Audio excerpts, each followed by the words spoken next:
সকাল ৭টা, প্রতিদিনের মতোই বেজে উঠল অ্যালার্মটি।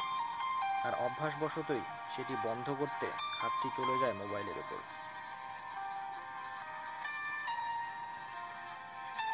সবারই সকালটা শুরু হয় একটা নতুন স্বপ্ন নিয়ে, হয়তো আমাদেরটাও। পার্থক্যটা এখানেই, আমাদের স্বপ্নগুলো মানুষকে ঘিরেই। হ্যাঁ, ঠিকই ধরেছেন, এটাই আমাদের স্বপ্ন বাস্তবায়ন করার জায়গা।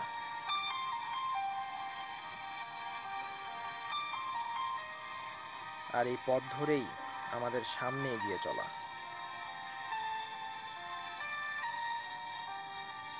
আর এভাবেই চলার পথের প্রেরণাগুলো এঁকে রাখি দেয়ালের আলপনায়। চলার পথের শুরুটা হয় একাকী, কিন্তু কালের পরিক্রমায় খুঁজে পাই সবাইকে নিয়ে বেঁচে থাকার ছন্দ। আর বেঁচে থাকার অনেকটা সময় কাটে ধুলিমাখা চেয়ার, টেবিল আর গায়ে জড়ানো আকাঙ্ক্ষিত সাদা অ্যাপ্রনটি নিয়ে।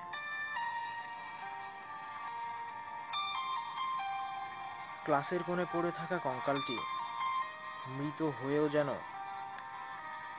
জীবিত মানুষের মতো আমাদের সকল আনন্দ বেদনার সাক্ষী হয়ে থাকে।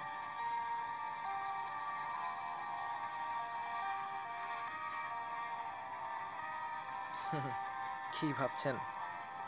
এটাই আমাদের জীবন। এভাবেই প্রতিনিয়ত আমরা নিজেরা নিজেদের সাথে যুদ্ধ করতে শিখে যাই।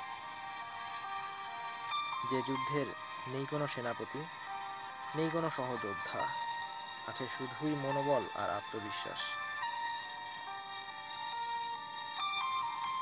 যে যুদ্ধে নিজেকে নায়ক ও আহ্বায়কের ভূমিকা দুটোই পালন করতে হয়। ঢাল তরোয়াল থাকা সত্ত্বেও যুদ্ধের মঞ্চে মাঝে মাঝে নিজেকে অনেক ছোট মনে হয়। হয়তো একসময় ক্লান্ত হয়ে পড়ি, আস্থা হারিয়ে ফেলি নিজের উপর, তবুও ছেড়ে যেতে পারি না যুদ্ধের ময়দান। কারণ লক্ষ্যটা ছেয়ে থাকে এখানেই, দিন শেষে চাওয়া পাওয়ার হিসাব চুকিয়ে ঘরে ফেরা।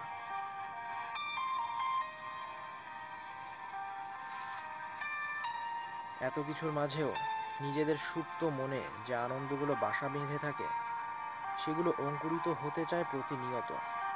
কখনো আড্ডার ছলে, কখনো বা মিষ্টি খুনসুটি, আর কখনো বা চলমান বায়োস্কোপে।